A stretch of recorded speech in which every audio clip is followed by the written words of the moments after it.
Welcome to Haunt Weekly.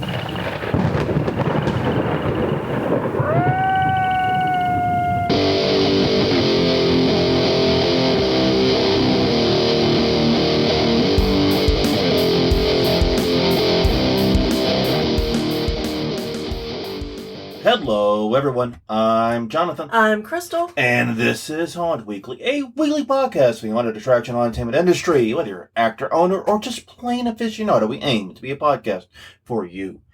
And we return to you this week with the other half of the coin. Last week, we told you some of the reasons why the 2025 haunt seasons might be looking a little bit rough. Today, we got 7 reasons, coincidentally the same number of reasons, why it might be looking just great. I'm not going to lie, this was a difficult episode to write. Usually it's pretty evenly split with us when trying to do these episodes, trying to find reason to be positive, reason to be negative. This year, though, it's been rough. And as I think you'll notice, with some of these, we're even kind of caveating some of our positives. But do stay with us. We do have some genuine reasons why the 2025 season could make some serious bank and could be an amazing year for everyone. Still, if that doesn't sound like what you want to listen to, check out all the rest of Haunt Weekly's podcasts. There's 485 others. As we've been told by our listeners, great for falling asleep to. You can find us at hauntweekly.com, Haunt Weekly on Facebook, youtube.com/hauntweekly, and wherever you get your podcasts from. Let's see, work we did for the haunt. We actually didn't do any work this past week. No. We've had a lot of other things going on, and we've been talking about Crystal's work and things a lot lately and trying to find time even to do this podcast. It's been an especially challenging month or so. It has. A lot. And it's just going to ramp up Yes. in the next couple of months. Hopefully we'll catch a little more time coming up soon. We have things that we do want to do soon and things that we need to do soon. Like we need to take apart the outside L structure. Yeah. We've concluded we're going to completely rebuild that. Mm-hmm. That's going to be our major rebuild project this year. And I think that's okay because I think the rest of the rooms and the inside structure of the haunt are good to go. Yeah. Yeah, they just need to be redecorated and come up with a few new scares. As we always try to add something new. Yeah. But in the same breath, you don't kick to the curb what's been working. Yeah, well, and this is a brand new layout. Yeah. I mean, well, it's only a year tested. Yeah, and like one of the scares, the burst through wall we have and so forth, those have just been making some amazing moments. Yeah. So I don't think we need to get rid of those yet. People aren't tired of them. People aren't expecting them. It's not like when we did early on, when we first started, where we overused drop panels to the point. Well, that was the only thing we knew how to build. Seriously. And it's kind of funny how, for those first few years, every time we wanted to try something new, it was like, okay, it's like a drop panel, but it's the full wall. It's horizontal. Yeah, I know. It's coming from the ceiling. Yeah, you told me to make a wall disappear. Fine, here. This is what we're doing. And you know what we did? We did. We did. We made that fucking work, and you know what? It fucking got scares. It did. So, but yeah, luckily we've moved past that point a little bit. Mm-hmm. So I think we have a little more life out of these scares yet still. So I'm not too worried about chasing more inside the haunt this year because we did such a big overhaul last year. Right. But we do need to change some of the stuff front of house. And yeah, I agree. And we do need to clean it out a little bit. There are some spaces that shit's been put into for a while. We need to go through it. So we're going to do all that. But yeah, we haven't been able to do much, like I said, because you've been working nonstop. No. Much to your annoyance, too, I'm sure. But yes. So anyways, moving along. Every week we ask a question a week. And last week we asked you if you are making any adjustments to your plans this year. Mm-hmm. And this is what you all had to say. Jason Rousseau said, I'm stuck in a rut, mixed between working hard at my job and having lost motivation to keep going. I've run a haunt for a few years free for my community, plus a big yard display and walkthrough, but it seems overwhelming. I hear you, man. That's an I feel you moment, man. Yeah. Greg Packard, yes, we decided not to do a theme because of the instability of the political and economic environment. Mm-hmm. Probably not unwise, because it's going to be unusually difficult to pick a theme that won't cause, controversy or unintended trauma by itself. So, yeah, No. that's not a terrible idea. They can just do what we do, which is always take you back to the deep past, Yeah. Right. Christian Risteau said, constantly. Maybe that is more a commentary on my process than world events. Yeah, fair play. Yeah, And then I understand that too. Then Tim Fowler's still on the fence about what we're doing. I understand that too. He's there with Blind Mag. As you like to say. If the 5 people who watched Repo the Genetic Opera in our audience are very upset with you right now, Crystal. It's your joke every time we watch it. I know. I even appropriated it to you. Fair play. Alright, but yeah, indeed. So, all in all, I have to agree with pretty much everyone there. Yeah. Kind of weird. So this week's question of the week, what is something that you are looking forward to in the 2025 season? Let us know, hauntweekly.com, hauntweekly on Facebook, youtube.com/hauntweekly. Please let us know. Send us an email, post a comment. We would love to hear your thoughts. Alright, it is also an even number episode. And as is tradition, it is time to do conference reminders. So, Crystal, please kick us off. Right. Midwest Haunters Convention is coming up the weekend of June 6th through June 8th at Rosemont, Illinois. It will be at the Donald E. Stevens Convention Center. Friday, they're screening doing a screening of Haunt Season. Yes, it is a tongue twister, I admit. Well, so it doesn't fit all in the little space. Okay, fair enough. So I was having to go up and read. And then my brain just freaked. And a tour of Abandoned Haunted House on Friday. Seminars, costume party, and more. Lots of seminars. MidwestHauntersConvention.com for that more info. All right, then June 20th through the 22nd in Munith, Michigan. It's Michigan Haunt Fest at the Oaks Campground, featuring demos and make and takes, a Saturday raffle, and costuming/makeup classes. MichiganHauntFest.weebly.com. July 26th and 27th, it is the Texas Haunters Convention in Irving, Texas, at the Irving Convention Center. They'll be featuring a trade show floor, haunt tour with dark hour, game night, TexasHauntersConvention.com for more info. Yeah, now that they're at a different location, Yeah, we might be able to go again sometime. maybe. Yeah, that might. We really did enjoy Texas Haunters Convention. The location they were in before this move to Irving, though, was never going to work for us due to allergies. Yeah. So, indeed. Finally this week, at the same time, July 26th and 27th in Fresno, California. Going to the West Coast instead of the Gulf-ish coast. It's Haunt Mare Expo at the Fresno Fairgrounds, featuring 5 haunted attractions, 3 escape rooms, and a rage room, very special guests and horror panels. HauntMareExpo.com. Sounds like a great time, especially for the attendees, people who like going to haunts specifically. Yeah. Which, as we said, aficionados. We aim to be a podcast for you. All right. So, let's just get into it. Okay. Because this was tough. Well, and we knew last week when we did the negatives that one was going to be super easy to write, and this one we were going to struggle. And we were right. Yeah. We were 1,125% right about that. This was indeed very, very rough. Yes, and thank you for taking on the brunt of that. Yeah, we talked a lot about it off and on. Yeah. And even when we were talking about the negatives, we were talking about the reasons to be positive too. And we kept trying to fill this list out. And it kept getting frustrating because every time I think I had an idea, I would research it and then find out I was wrong. And it's like, God damn it, you're trying to, it's like the universe is just out to demoralize me. Yeah. And you ever get the feeling like the gremlins in the universe really, they don't want you to die, they just want you to be very sad.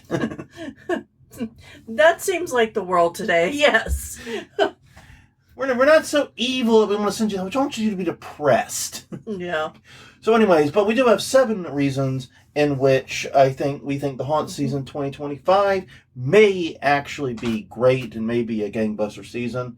And the first reason we came up with, and the first reason Ellie came up with when we asked. Right, because we're like, maybe she would have an idea. Maybe she, outside perspective, let's do this. Yeah. Yeah, come on. And Ellie's like, oh, escapism. Yeah. And we're like, God damn it, that's been on the show notes for 2 weeks. Yeah. Oh. Yes, escapism / catharsis. One of the great things about haunted attractions is they do provide an amazing sense of escapism / catharsis. Mm-hmm. And I say catharsis in the classical sense of using strong emotions to help people forget about other strong emotions. Yes. It's like saying your thumbs hurt so you hit your foot or something. Exactly. Exactly. If anyone's seen the Beginning to Major Pain, the movie, it actually has a great example of forced catharsis. If you haven't seen that movie, don't. Just watch the beginning. Just trust me on it. The first 5 minutes before the credit, it's worth it. But anyways, but no, people, when there are tough times, when there are uncertain times, when things are dubious or feel sketchy, regardless of, like I said, anything else, they want escapism. They want to do something that makes them forget about it. And a haunted attraction is great for that. And we saw that in spades in 2020. I don't think we should have seen that in spades in 2020. Right. But we did. People who were fed up, scared, annoyed, angry, just tired of COVID, showed up to haunts, the ones that opened, in record numbers, and probably then made COVID significantly worse. Oh, you know. As you do. Yeah. You know. But a lot of people are still interested in in-person, unique experiences, which is something that haunts, provide. And it is really great in that it is all-consuming when you're inside a haunt. It's 360 degrees. You can't look anywhere you're not being the goddamn haunt. It's like virtual reality in this motherfucker. Except it's reality. Reality is not virtual. Well, they talk but about I do understand. I understand how you got there, but still. It's like those 3D glasses. We call it reality. It's a new idea. It's like those stupid Apple goggles. I was thinking of the sunglasses that, 3D reality sunglass things. And boost I'm like, your color or whatever. And not the actual glasses that supposedly help colorblind people. But No. I don't remember if those were real or not. But I know the ones you're talking about. Yeah. The ones in the infomercial. Yeah. Yeah, but basically it's all-consuming. You can't be not there. You're not on your cell phone. You're not on your computer.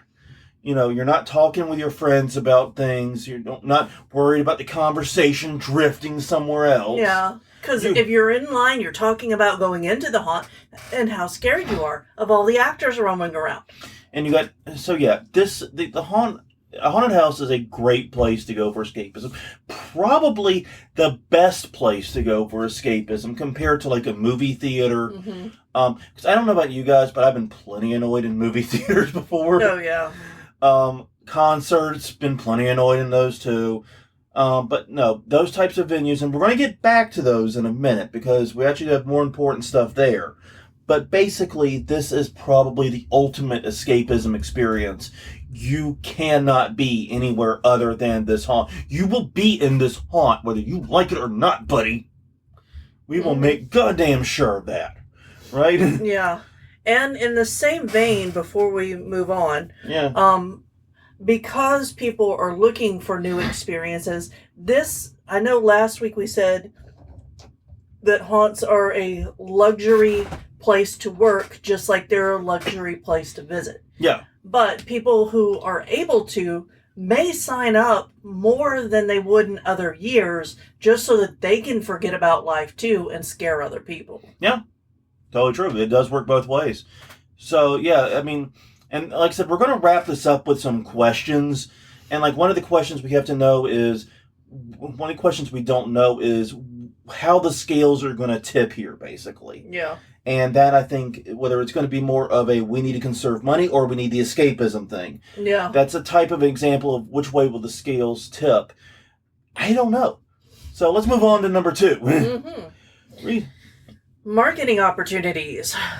For once, we may not rise faster than inflation. We could actually become a minor deal. Yeah. Yeah. We could be on par with the other stuff that's going on that we always compete with every year. If you keep your price the same, now is a great time to promote it. You can say that it's still X amount of dollars to come here. It's the same value. That it has been for 5 years or whatever. Or we're keeping the prices the same right now but we're increasing your experience by making it an all new blah, blah, blah. You know? Exactly. Weaker economies make people seek deals, and that makes them more appetizing. Even if it's, the same, it's still considered a deal over your competitor who's not the same. Like, it's kind of interesting when you study, having taken a couple of economics classes in college, and I don't mean that I'm like an economist or anything. No. But one of the things you learn very quickly is that certain prices have an outsized impact on people's perception of inflation. Yep. And 2 of the big ones, and you might have been hearing about these lately, is gas. Mm-hmm. And that's because even though gas really isn't a big chunk of almost anyone's budget, if you're not a professional driver, it's not a big chunk of your budget, but you see it on those giant signs everywhere you go. It's everywhere, so you can't help but notice what the price of gas is at any given moment. Mm-hmm. And grocery staples, which includes eggs, which has been lately. So this is an opportunity. So even if prices really haven't gone up that much, there's the perception they have. And perception and marketing is pretty much 9/10 the law, if not more. So you pitching yourself as, hey, eggs and gas may be through the goddamn roof, but even if they're not, but we have the same price since 2020 or whatever. Mm-hmm. And man, people might actually flock to that. I could really see, even if it's the same from last year, I think people will glom onto that. Yeah, exactly. Because especially if they're worried about, which we'll be talking about in the next item, tariffs and the price rises there. The opportunity here to really drive home, to finally be a good deal, be perceived as a good deal, right, is great. And I think it might be a chance to also do a little bit of goodwill. We're not raising prices this year because we know that your prices are higher on everything else for life. Yeah, we know our friends and family are struggling, so we're keeping our prices the same. Exactly. So you can make some goodwill into your community that way by playing that up. Yeah, because... And then when you raise them later, then they'll be more understanding. Yeah. Yeah, because that's one of the things, is like the jokes I've been hearing every fucking season it's gotten old is, if I pay $50 for a haunted house, they better kill my ass, put me in a coffin, bury me, dig me up, do a witch's ritual to bring me back to life and send me on my way. Yeah. Stuff like that. And I get it. People are frustrated with the price of haunted attractions. And honestly, knowing the rate they've gone up, there's good fucking reason. Yeah. But here's the thing. This year, we might be able to flip the fucking script. Yeah. We might be able to turn the tables on that. And so I think that's a really great opportunity here. If we can keep our prices the same, if we can focus on trying to get mass adoption, man, we can do some incredible stuff here. Yeah. What, were you about to say something? It's come and gone 3 times, so keep going. All right. All right. There was another point, but I don't remember it now. Fair play to you. All right. Reason number 3. The tariffs may not be that bad. Remember how we said last episode, we feel really stupid talking about tariffs because that shit could change minute to minute. I don't know the time it takes me to upload this episode to the internet, whether or not things will change again. Yeah. And, yeah, guess what? I called it. Well, okay, not literally, but came pretty close to calling it. And the reason for that is quite simply, they just announced that Trump administration announced they are reducing the tariffs on Chinese imported goods from 145% to 30%. Now, this stuff spins around faster than a weather vane attached to a carousel, so we obviously don't know where this is going to be a week from now, and this is only 90 days. Yeah. So, who the fuck knows, right? But that's better? Help me out here. No? I mean, it will still mean a noticeable price increase. Yeah, they're still going to go up. Now, it won't be 30% to be clear. That's only the value of the imported good. And once a good arrives in the United States, it still has to be, probably repackaged. It has to be distributed. Right. It has to be put in shelves. There's all these other expenses. So, likely it'll be closer to a 10 to 15% price increase when all said and done. Noticeable, but maybe not end of the world noticeable, because functionally doubling it, like what 145 would have done. Yeah. That could have been a huge disaster for both Halloween and Christmas decor. So right now, your big box stores have 90 days to get this shit in. Yeah, and they've been, pushing for that, and they've been pushing back on these tariffs too, the outrageous ones. So hopefully it's doing some good. The hope is that the big box stores, and the reason we're rooting for the big box stores, talk about an awkward situation for me. Yeah, no kidding. is because that's where most, lay people are going to get their Halloween and Christmas decor from. And one of the things we talked about in the last episode is that if they spend all their money on costumes and candy and their Halloween lights and whatever, they might not have expendable income to go to a haunted house. Yeah. Especially if ticket prices rise again. So, yeah, this I think is a much more cushioned blow. If all those items can get in time, and there's actually an excellent article by NPR's Scott Horsley about this, about how retailers are now just in a mad dash to get shit into the United States. Yeah. I highly recommend reading it. I'll link to it in the show notes. But yeah, basically that's what's going on right now.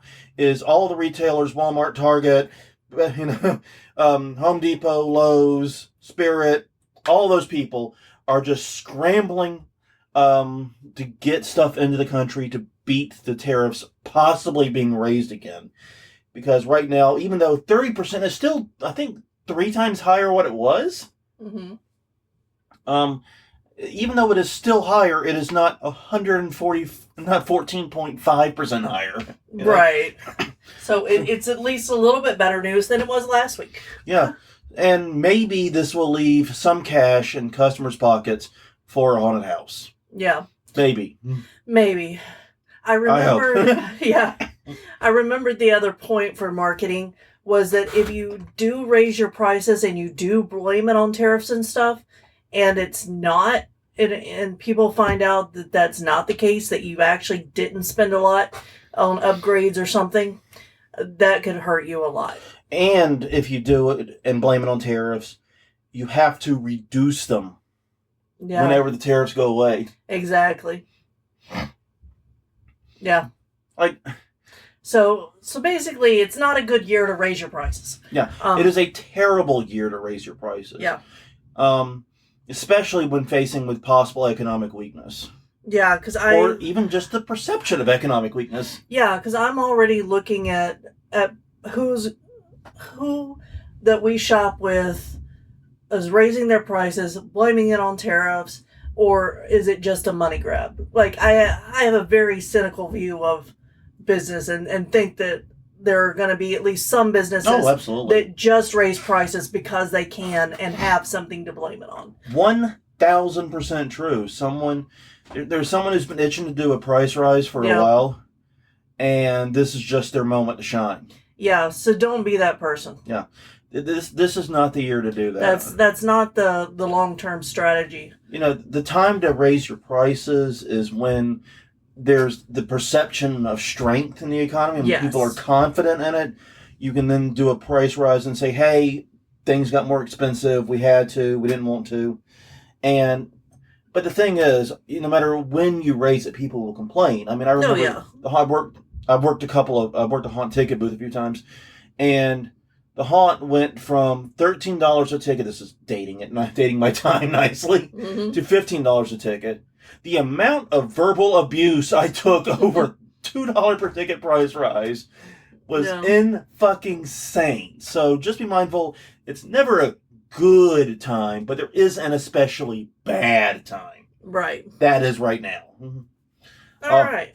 Reason 4.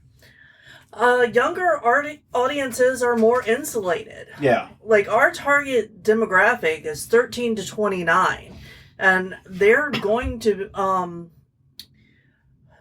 want to still go out and do things with their friends. And they're typically not yet the breadwinner of their family. Yeah. The 20-year-olds, maybe. Yeah, but even then, there might still be sort of in the setting up the family phase. Yeah, and strapped for cash. Yeah. Basically, younger people have more freedom with what they do with their disposable income, because that disposable income isn't really at risk of becoming not disposable income. Right. They're not oftentimes paying rent, or if they are paying rent, they don't really give a shit. If they lose their apartment, they lose their apartment. Mm-hmm. You know what I mean? Because they don't have a family, they don't have kids, they're not worried about anybody else, basically. And, so they have a sort of a shock absorber built in here, where they're not quite as worried about what happens to their disposable income. Yeah. They're insulated from the effects, and they have just fewer responsibilities and fewer things to worry about. Mm-hmm. So that may work out in our favor. You combine that with reason 1, the escapism. Right. And something that we didn't put in here, for a lot of families, going to a haunt or a haunted attraction adjacent thing is a tradition. So you've got that playing into it too. Oh, we can't do so-and-so, but at least we can still go to the haunted house together. You know? Yeah, I really do think, though, younger people, though, typically do have that little extra padding built in. Their disposable income truly is disposable, because it will not just magically become, no, that's rent paying money. Right. Like, instantly. So, hopefully, that will remain the case. They will remain insulated from anything. And then this is especially important if it's more of a perception issue than an actuality issue.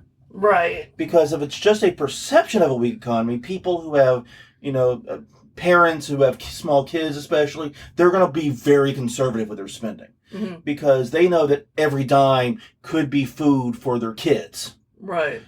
But if it's just a perception and the money is still there, younger people who don't have families, who make up the core of our audience, and who aren't really paying attention as much to the influx and the spending, they're more likely to be able to just spend it and move forward. Yeah. So, there's that insulation impact because of who we target and who our main core audience is, that I think really could help us out, especially when combined with reason number 1. Mm-hmm. Okay. Reason number 5. FOMO still works. People talk about FOMO like it's a bad thing, but in our industry, it's probably the biggest driver of ticket sales in many ways. Yeah. The fear of missing out. If your haunt is new, redesigned, got new features, got new attractions, gonna do a special night, FOMO is still an incredibly powerful force. And that's one of the more powerful things about being a seasonal, limited time attraction. Because if you are a year-round haunt, that's one of the reasons you have to have that churn of tourists. Yeah. Because tourists live in a permanent state of FOMO. Yeah, you want that, and you want, different events for your locals, too, throughout the year. But, so that's also creating the FOMO of the one event. Yeah.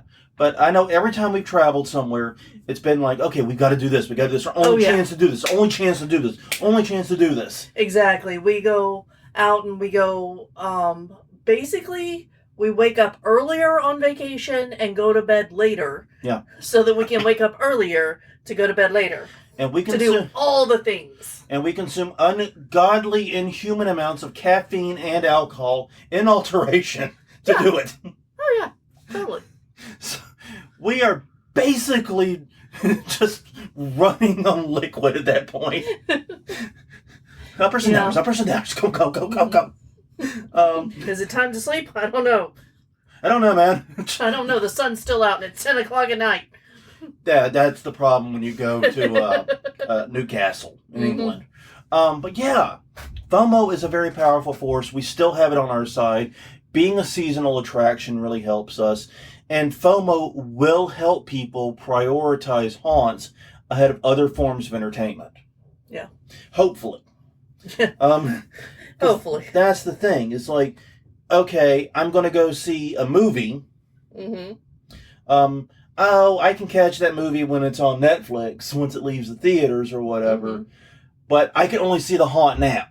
Exactly. That fear of missing out has been a key driver for us, and it may be especially important this year, as it may be what puts haunted attractions to the top of the priority list, so that those who are interested in going to haunts do it in front of other activities and other escapist activities that they're considering doing, including other escapist activities that may be way less expensive, especially on a per minute or per hour basis. So, yeah, FOMO still works. There's no evidence I've seen of FOMO stopping working or reducing its efficacy. I think that if we can latch on that and the pricing issue, and the pricing we were just talking about, we have a chance to really convince people, no matter what the perception of the economy is at the time, really convince people to come out for haunts in a big way this year. That's what it's going to take, though. Yeah. We have to be willing to do that kind of outreach, where we say, hey, we haven't gone up in prices, and boy, do we have something special for you that you can only see for these 6 weeks in fall. Exactly. That's a hell of a pitch. It is. You got to admit. I want to go. I want to go to what I just invented. Yeah. All right. Reason number 6, concerts and movies are going strong. Now, this was something that when you researched it, you were like, oh no, they're going strong. That means that we're going to have more competition. Yes.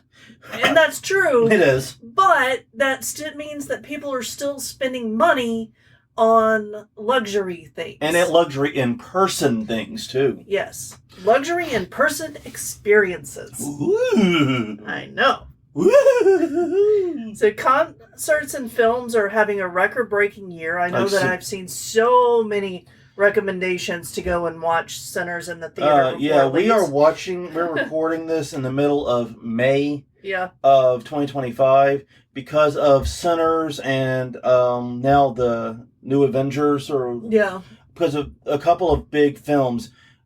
This year's box office, according to the site I was on, looks ready to pass last year's very shortly.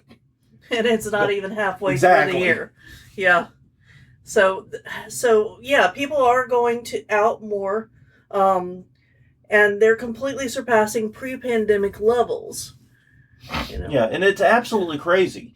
And the thing was, I had remembered last year. Yeah. Everyone was talking about how fucking movie theaters were dead. Yeah. No one was going to see movie theaters. And I looked it up, and yeah, that was pretty true last year. Yeah, and last year we heard from a lot of haunts that their attendance was down. Yeah. Movie theaters had a rough year last year. Yeah. I don't know about concerts, but this year, movie theaters are going strong on the back of a couple of really great theatrical-only releases. Yeah. And once again, and we've talked about how we're a small industry that's easily eclipsed by one Blockbuster Films International grows the entire industry. Mm-hmm. So, yeah, look at it like that. There's been a couple of those types of movies put out. Right. But yeah, the attendance has gone up. It's still continuing. It's bounced back from the pandemic and is even, in some cases, now surpassing, especially with concerts, it is surpassing pre-pandemic levels. I mean, Lady Gaga just had a record-breaking concert in Brazil. 2 million people attended. That's a lot of people. It's a lot of fucking people. Yeah. So, and yeah, Brazil's not a big haunted attraction country, I know, but the point remains, these concerts are happening. In-person events are happening, and they're happening in big ways again. Now, as you noted... Oh, go ahead. Sorry. It might be part of people need to feel community right now. It might be partly because of that. Yeah. Or it could just be they didn't get to do it for a while for various reasons, and now there's some pent-up demand. Exactly. Could be either of those. But yeah, in-person entertainment is on the rebound. And the downside to that, which as you mentioned, is that these are our competitors. Right. I have always said, and you can go back through our episodes, this has been something we've repeated ad nauseum. The real competition to your haunt is not the haunt across town, not the haunt next door, not the haunt in the next city. Your real competition is anything the fuck else the customer could be doing that night with their time and money. That means going to the club or a concert. That means going to the movies. That means going to a play. That means sitting at home and playing Sunset Overdrive on Steam. I've been playing Sunset Overdrive on Steam lately. Yeah. Couldn't tell. But yeah, those things are the real competition. You have to convince people to go to haunted attractions first. And then you have to convince them to go to yours. Mm-hmm. But the real competition, because people can go to multiple haunts. And if they can go to one haunt, they usually do go to multiple. Often do. Especially if there are multiple in their area. But man, it's clear that in-person events are doing way better than it feels like they should be right now. And that's good. And here's the thing. A rising tide could lift all boats, including ours. Mm-hmm. Or it could leave us stranded on the shore. Yeah. We're going to have to find out. And once again, the weights and balances here, which is heavier, the competition or the rising tide? I don't know.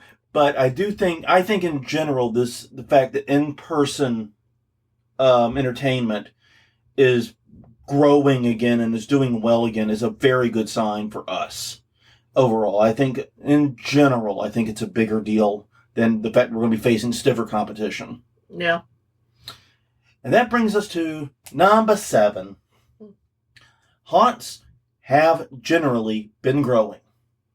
Haunt industry has been growing. Multiple reports, the best one I found was Haunt Pays, actually, their annual one, has found that the industry has been growing over the past few years. Now, that growing does seem to have leveled off some, indicating we may be hitting a plateau. But given that it's a plateau at a high point, I don't see that as the end of the world. Yeah.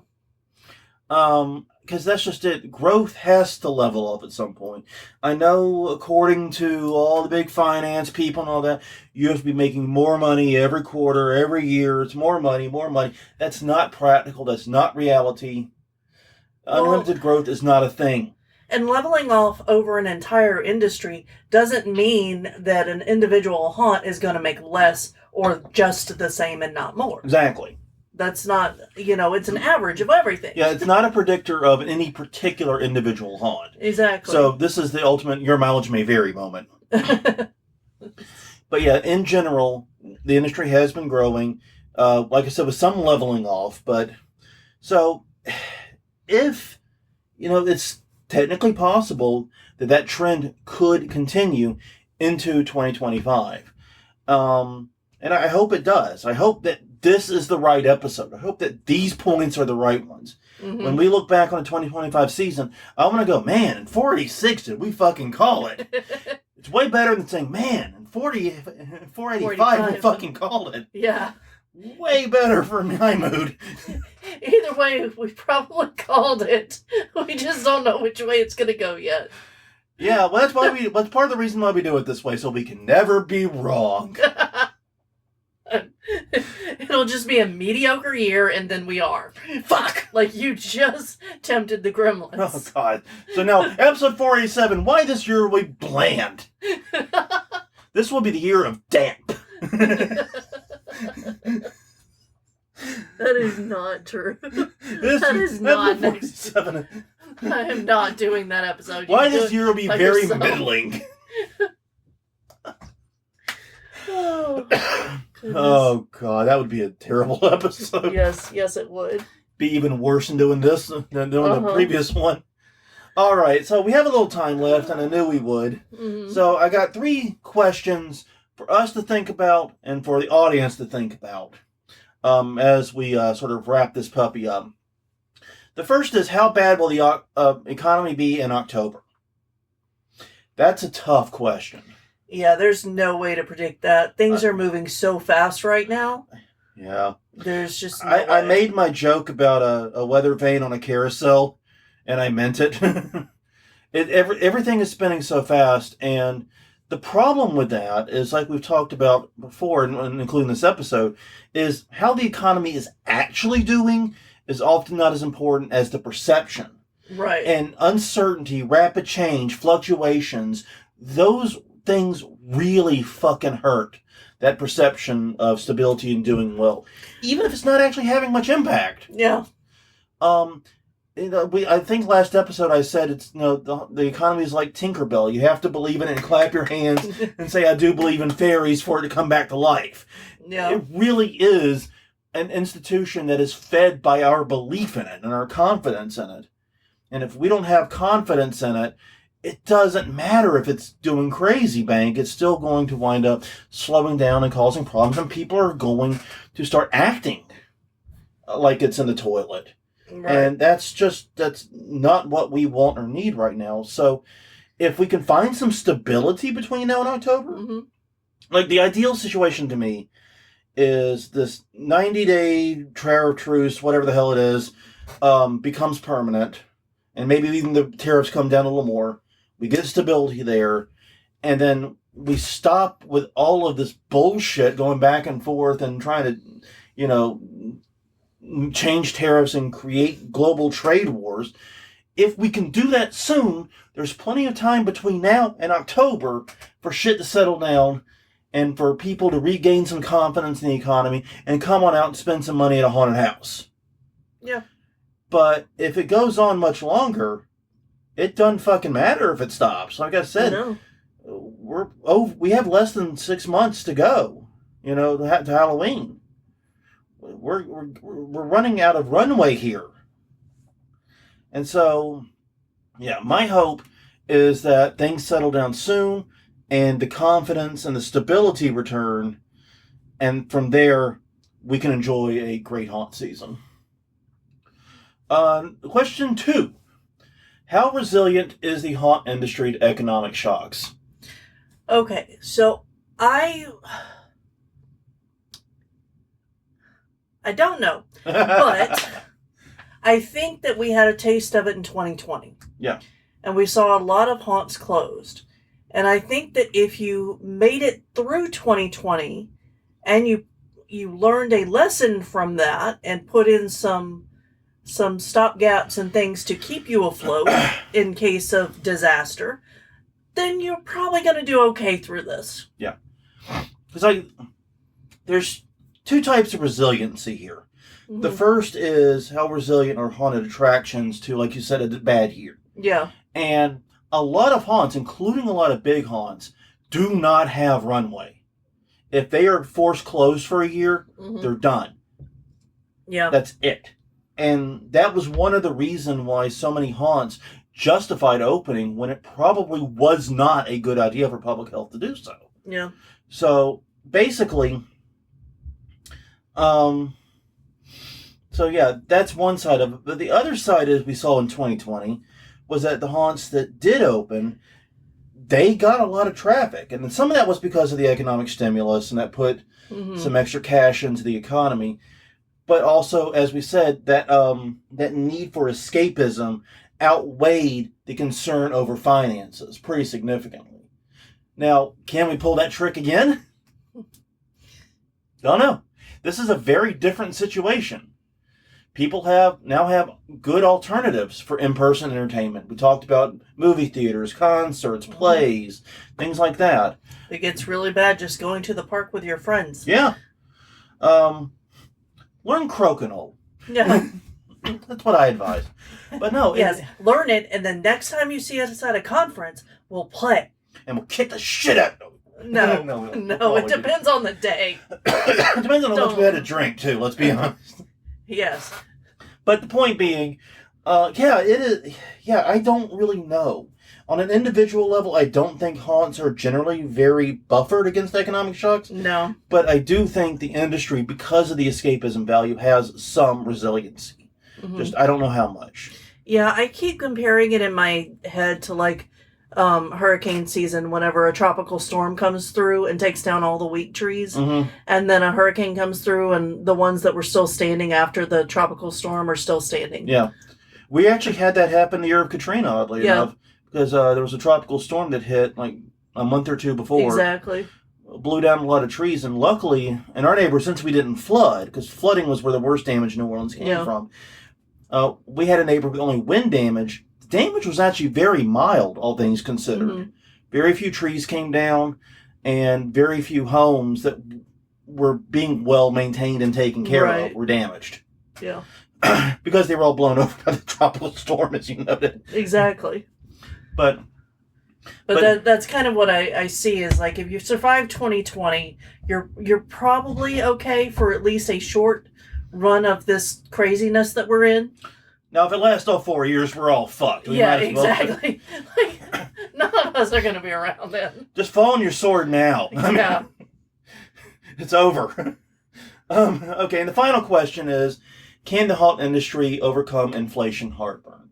And that's the thing. I call it inflation heartburn for a reason, because the inflation itself is not that bad yet.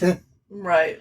It could be if these tariffs hit and people start paying 2 to 3 times more for, for basic things. But there's a real perception because, like we talked about, gas, eggs, and a lot of the common indicators are up. And they're up for very specific reasons. Gas is up because of international, efforts to keep oil prices high. Eggs were high. They're coming down now, but they were high due to bird flu issues. Right. Those are very specific pointed problems that don't necessarily impact the broader economy significantly. But... yeah, we have to figure out, how do we survive as a very much a luxury item in a situation where people are already dealing with heartburn over inflation. Mm-hmm. And I think one of the ways is what we're talking above is this is not the year to raise your prices. Yeah. I advise against it wholeheartedly, especially given, like we said, that the haunt industry has consistently raised its prices way faster than inflation. Yeah. Yeah, it's pretty incredible to look at the spreadsheet that we have. Yeah, and then see that basically, it went up at like 2x the pace of inflation for about 20 years. Now is not the time to play that game, guys. No. Keep your prices where you are if you can at all. Please do try to do that and market the hell out of it and be the antacid to the inflation heartburn. Yeah. Be the Tums. It would be awesome if like a bunch of haunts got together, so a place like Chicago. Yeah. And I'm just thinking about there because we were talking about it earlier today. That has a lot of haunts to do like a locals night with half discounts. Go to as many as you want for half the price. And, get a network of haunts working together on it, like the museums do here. Yeah. And, like we've seen the haunts here work together with the Haunted House VIP. Yeah. Yeah, and we learned that even some of the big festivals here, like Jazz Fest, has a locals day where it's half off, or $50. It's like a third, 2/3 Yeah, I think it might even be a quarter. I think it's 2/3, because I think it's $150 and it was $50. It's somewhere between $100 and $200. So. Yeah. It's a really expensive ticket, and $50 is a fucking steal. Yeah. For what they normally. And now that we know that, we may look at it next year. I don't know. I don't know. I'm still not a festival guy. Yeah, well. I've got like all that social anxiety to get over too. It's not just a money thing. Yeah, I know. Okay. Well. Anyway. On that note, everyone, I think that's it for this episode. How do you think this season's going to go? Which episode do you think we're going to look back on and say, that was the one they called it? Hopefully this one? Please be this one? Yeah. But on that note, please do check us out and follow us at all the places we exist. We're at HauntWeekly.com, Haunt Weekly on Facebook, and YouTube.com/HauntWeekly. Until next time, I'm Jonathan. I'm Crystal. And we will see you all next week.